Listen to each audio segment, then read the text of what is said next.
tusome Luka sura 9 mstari wa 23.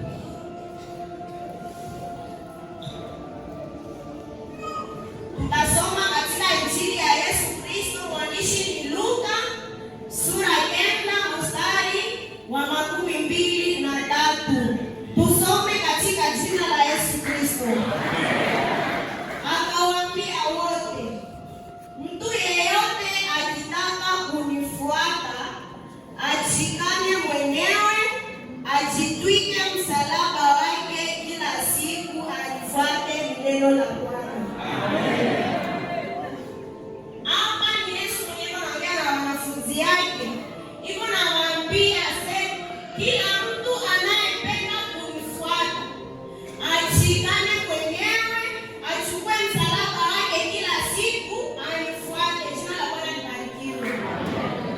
Watu wengi wanapenda kuitwa Wakristo, lakini si wote wako tayari kumfuata Yesu Kristo. Si wote wako tayari kutimiza shughuli za kumfuata Yesu Kristo.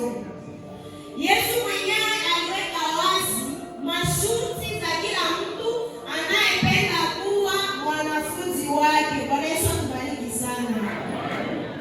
Kumfuata Yesu si jambo la maneno tu, au kumfuata Yesu si jambo la kusema tu, lakini kumfuata Yesu Kristo ni kujikana mwenyewe. Unatoa maisha yako juu ya Yesu Kristo kwa kweli na kwa haki. Jina la Bwana lipewe sifa.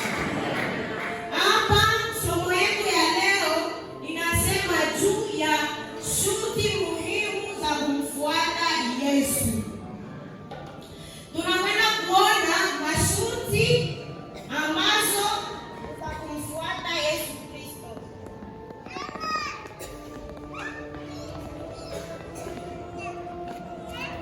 Shughuli muhimu za kumfuata Yesu Kristo. Shughuli ya kwanza tutaanza na shughuli ya kujikana mwenyewe. Ndio shughuli ya kwanza ambayo tutaanza nayo. Ukisoma kitabu cha Galatia sura 2 mstari wa 12, tena unasoma kitabu cha Waroma sura 12 mstari wa 1 hadi 2. Ndio utaona pale Yesu anatuambia kujikana mwenyewe ni kuacha tabia mbaya, unaacha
unasikia umekata tamaa, lakini kama ulikubali kufuata Yesu Kristo, wangekwambia unaachana nao, unaendelea na mwendo. Jina la Bwana libarikiwe. Shughuli ya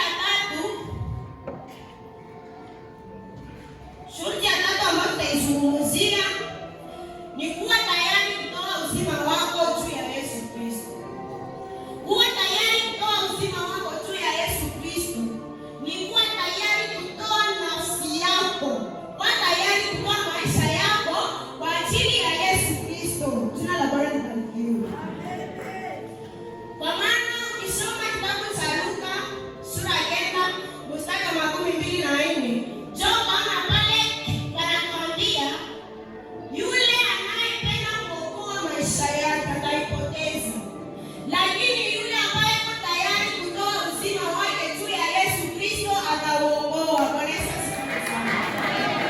Ndio maana ndugu mpendwa, kama umejitoa kwa Yesu Kristo, jua kwamba utatoa uzima wako juu ya Yesu Kristo.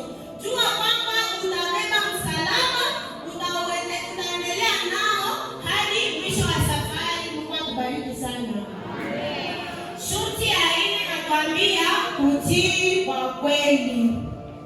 Shuti ya 4 ni kutii kwa kweli. Kutii kwa kweli ni nini? Kutii kwa kweli ni kuitika sauti ya Mungu. Unasikia sauti ya Mungu kisha unatia kwa matendo. Ile ndio kutii kwa kweli. Ukisoma kitabu cha Mathayo sura 14 mstari wa 15, utaona kumfuata Yesu tunahitaji kutii sauti yake. Mfano, unaweza kuwa unatafanya jambo mbaya, unatafanya jambo unataka mtu au unadai aibu, kisha unasikia tabiri na kwa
Lakini sasa unakutana na matatizo, unakutana na majaribu, unasikia unaanza sema, Mungu wangu, mbona nakutumikia hapa?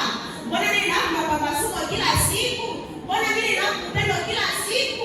Lakini vivyote viko nanifikia. Ndio ni wakati yako. Kuna wakati wa kulia na kuna wakati wa kucheka. Ndio vile kuna wakati wa majaribu na kuna wakati wa amani. Jina la Bwana libarikiwe sana. Hapa kuna matatizo, changamoto za kumfuata Yesu Kristo. Tatizo la kwanza la kumfuata Yesu Kristo ni mateso na majaribu. Unaweza kuwa umemwamini Kristo, lakini utakutana na mateso na majaribu. Utakutana na vipindi vigumu. Watu watakucheka, watu watakudharau, ijapokuwa haukutenda jambo mbaya kwa ajili yao, lakini watakuchukia bila sababu. Ile mzigo wako, inabidi usishie mzigo wako kabla hautafikia mwisho wa safari yako. Ukisoma kitabu cha Timotheo wa pili sura 3 mstari wa 12 utapata zile habari pale. Tatizo la pili la kumfuata Yesu Kristo, utakataliwa na kudharauliwa na watu. Unaweza kuwa umempokea Bwana Yesu kuwa mwokozi wa maisha yako, lakini watu watakudharau, watu watakuchukia bila sababu. Ingawa umepitia matatizo na majaribu, wewe jipe tu moyo. Kuna siku moja Mungu atakuchekesha. Watu watakudharau, watu watakukatana, mpaka unafika na utanisa shirani yako sana. Unaingia unapiga kwenye ile anasimama na gogo ile kukataliwa na watu. Uko katika siku yako ya kukataliwa na watu au katika siku yako ya majaribu, inabidi ujipe moyo na ukaze mwendo, usirudi nyuma. Lakini kuna siku moja Mungu atakufuta machozi. Tatizo la tatu la kumfuata Yesu, ikiwa umemfuata Yesu Kristo, utakutana na vita vya kiroho. Utakutana na vita vya kiroho. Utakutana na vita vya kiroho. Shetani atakuwinda, shetani atakutega mitego mibaya. Jua ona tena kabla siku leo kama mfanyia zamani. Unaweza kuwa ulikuwa mtumishi wa Mungu, ulikuwa mtumishi wa shetani zamani. Lakini sasa ulikubali kuacha shetani.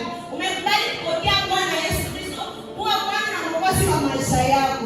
Shetani atapisha vita juu yako. Shetani atakupiga vita. Inaomba wewe ujipe tu moyo, ukaze mwendo, kwa sababu ni vita ni shetani yuko anakupiga. Jua aone kama unaweza hata vya Mungu tena kumrudia wewe. Bwana Yesu tusaidie sana. Mfano wa Biblia, ukisoma kitabu cha Kutoka sura 14 mstari wa 23, utaona pale habari za Farao. Farao na wana wa Israeli. Farao alipoona wana wa Israeli wameamua kumwacha, wameamua kuondoka, akawaza, mbona wana wa Israeli tu walikuwa wananichekeana, walikuwa wananifanyia kila kazi, lakini mbona wameenda hivyo tena watakuwa wananifanyizia? Sasa Farao alishuhudia vile, ikabidi aanzishe vita juu ya wana wa Israeli. Akatuma magari, akatuma jeshi lake, akatuma farasi na wapanda farasi. Baada ya kuwa na wana wa Israeli, juu waone kama wakaisi tena kurudilia. Ndio pale vita vilianza juu ya wana wa Israeli. Bwana Yesu atusaidie sana. Ndio maana ndugu mpendwa, kama umekubali kumfuata Yesu Kristo, inabidi utakutana na vita vya kiroho, kwa sababu shetani anajua kule kwenye uko naenda kuko vya pili. Ndio maana anapenda akupoteze, anapenda akurudishe katika ile mambo yake. Wewe usipe tu moyo na kukaza mwendo, kuna siku utamaliza mwendo. Jina la Bwana libarikiwe. Ndio maana katika kitabu cha Waefeso sura 6 mstari wa 11 ndio inatuambia tuzivae silaha zote za Mungu. Hii dunia iko ndani, tuko katika uwanja wa vita, tuko katika dunia mateso na majaribu, tuko na kumbana na mwovu Ibilisi. Tunafananishwa kama vile askari walienda kuvita.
umeiweka, umesema hizi dolari mtoto wako alifukuza kwa masomo.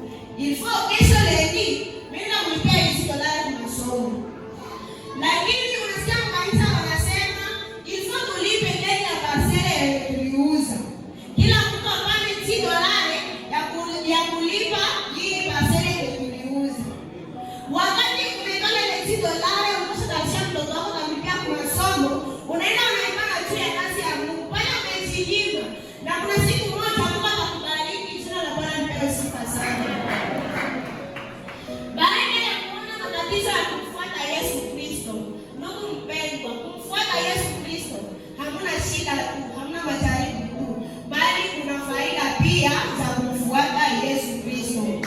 Faida ambazo zitapatia hapa chini, hapa chini dunia, na faida zingine zitapata kule mbinguni. Jina la Bwana lipewe sifa. Tunakwenda kuona faida za kumfuata Yesu Kristo. Faida ya kwanza ni faida kwanza baba ni kwa tunaenda kule juu mbinguni. Faida ya kwanza ni kupata uzima wa milele. Ukimtumikia Yesu Kristo kwa kweli na kwa haki, siku moja utapata uzima wa milele.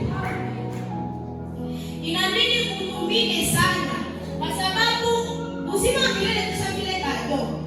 Iko sababu ile ndio wanasikupatia. Wakati umegombana huko chini dunia sana, umejitahidi, umempendeza Mungu, umemfuata Yesu kwa kweli na kwa haki, kwa moyo wako wote, atakupatia uzima wa milele. Jina la Bwana lipewe sifa. Faida ya pili ambayo ya kumfuata Yesu Kristo ni faida ambayo tutaipata wakati tukiwa hapa chini dunia. Utakuwa na amani ya kweli. Ni faida ambayo tutaipata hapa chini dunia. Kuna mtu anayesikuwa haufuate Yesu Kristo. Sasa leo utakuwa na mambo mengi unajishtuka hapo. Anajishtuka hapo. Lakini kama uko mtu ambaye umemfuata Yesu Kristo, umepokea Yesu kuwa Bwana na Mwokozi wa maisha yako, utakuwa na amani ya roho. Utakuwa na amani ya kweli. Mfano anasema watakia fanya kufefe Mungu hatie yetu. Kama uko mtu ambaye umemfuata Yesu Kristo, umemkubali Yesu, hautajishtuka. Shuku utaiwa ndio tafuta wewe hauna hayo mambo.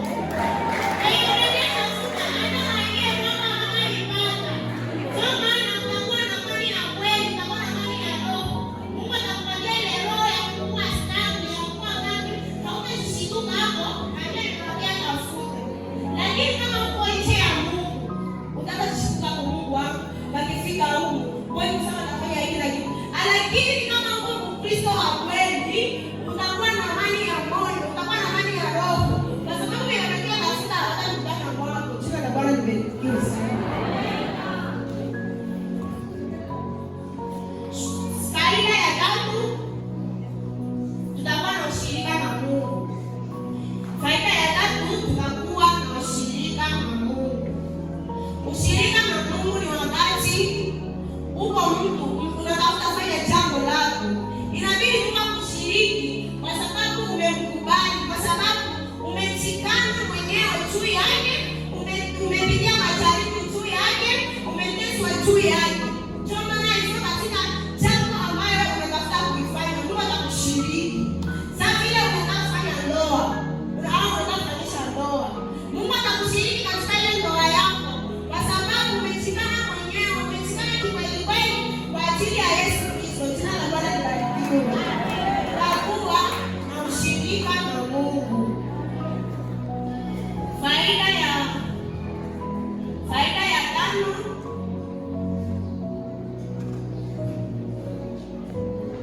faida ya nne samahani. Faida ya nne, tutavikwa taji ya uzima. Ni faida ambayo tutaipata wakati tunaenda kule mbinguni. Ile faida ya kuvikwa taji ya uzima hawezi ipata wakati kuchini dunia. Ile faida ya utaipata wakati umefika kule mbinguni. Ukisoma kitabu cha Ufunuo sura 2 mstari wa 10, njoo unaona zile habari pale. Tutavikwa taji la uzima. Ndio hapa sasa tusomee pale. Ufunuo sura 2 mstari wa 10. Some Ufunuo sura 2 mstari wa 10 katika jina la Yesu Kristo.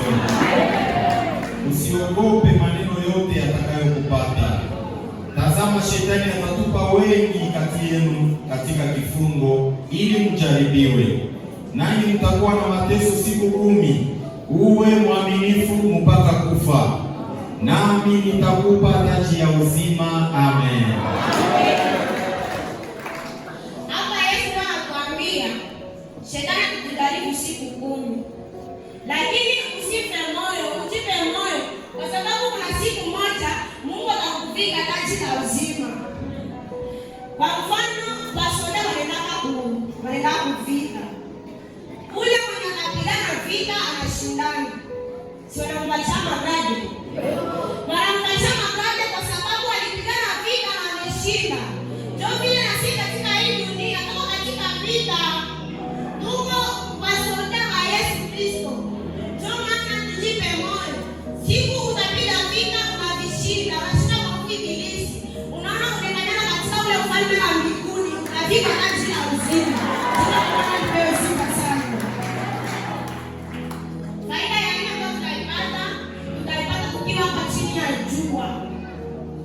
Watu watatamani maisha yetu, au watu watatamani kuwa kama sisi.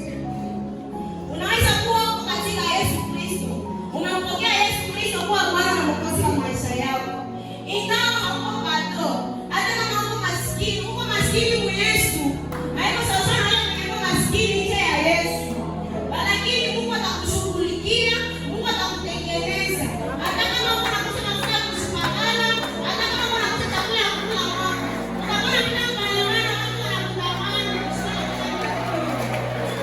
Watu wanaona sema, nimepigana na mimi pesa mtu fulani, nitakuwa pesa yangu ambapo nataka mbaya.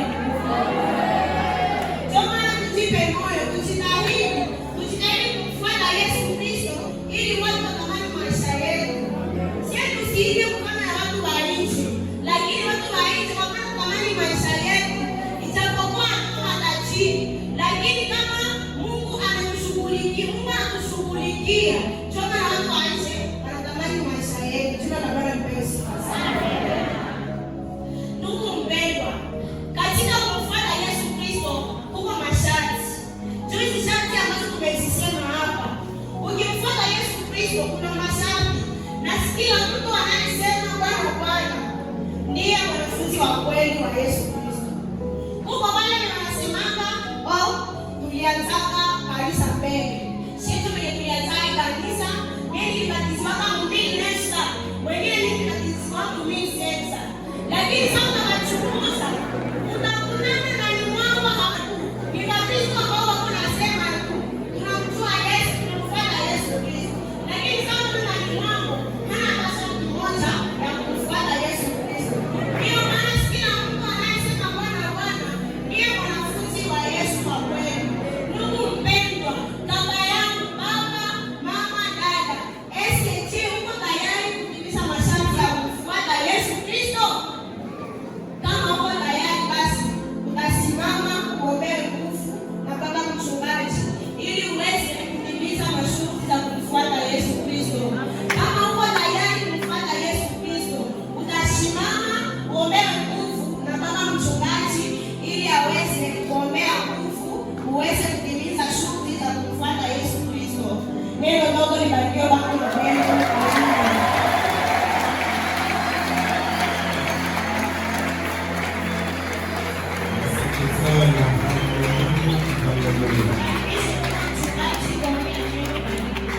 Tuombe. Baba Mungu, katika jina la Yesu,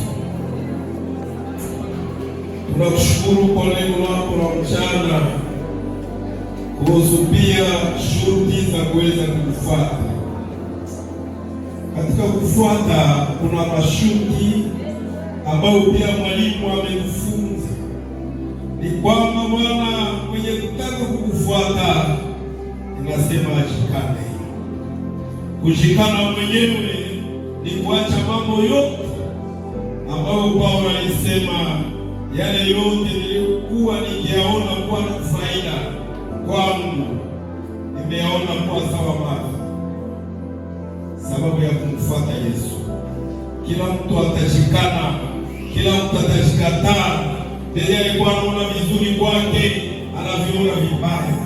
Venye alikuwa anaviona vya thamani anaviona kuwa havina thamani, sababu ameamua kumfuata. Na jambo lingine kumfuata ni sharti tuchukue msalaba. Mwandishi wa Zaburi anasema, hata nikipita katika uvuli wa bonde la mauti sitaogopa mabaya. Ndio maana tuna haki ya kuchukua msalaba, tuna haki ya kutembea na uga wako. Mungu wa milele, ulikubali kuchukua dhambi zote za ulimwengu, na sasa nasiye mwenye kukufuata ni sharti tuige nyayo zako, utembee sawasawa na vile ulikubali kuchukua msalaba. Nasi pia tunapokufuata ni sharti tuchukue msalaba, tusikatae, tuone venye vinakuwa faida kwetu kuwa bure sababu ya kufuata. Faida za hapa chini ya jua tusikatae. Mungu tujalie neema na utupe kibali. Nasema tuseme tukutii. Mwenye kukufuata ni sharti atatii masharti zako, atatii mashauri yako, atatembea sawasawa na neno lako, atajikomporte sawasawa na neno lako, hatakuwa mkaidi, hatakuwa mtu wa kujiinua, hatakuwa mtu wa kujionaona, lakini atakuwa mnyenyekevu na mtiifu. Bariki neno lako, utuhurumie kwa madhaifu, maana kawaida mwanadamu anavaa mwili na ndani ya mwili mna madhaifu mengi. Ndio maana tuna haki ya kuomba rehema saa kwa saa, siku kwa siku.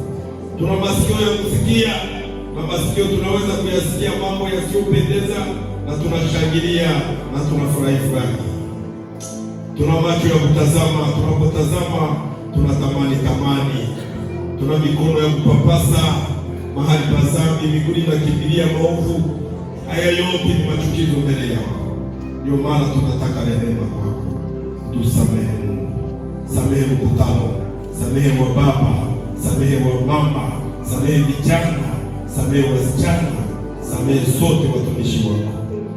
Tupe neema ya kukufuata na kuacha mambo yote ya ulimwengu. Bariki mtoto wako ambaye ametoa neno, umjaze tena nguvu, maana amepungukiwa. Mjaze tena ili kesho na muda mwingine atoe neno kama hili. Tunakufurahia na tunasikia kwa jina la Yesu. Amen.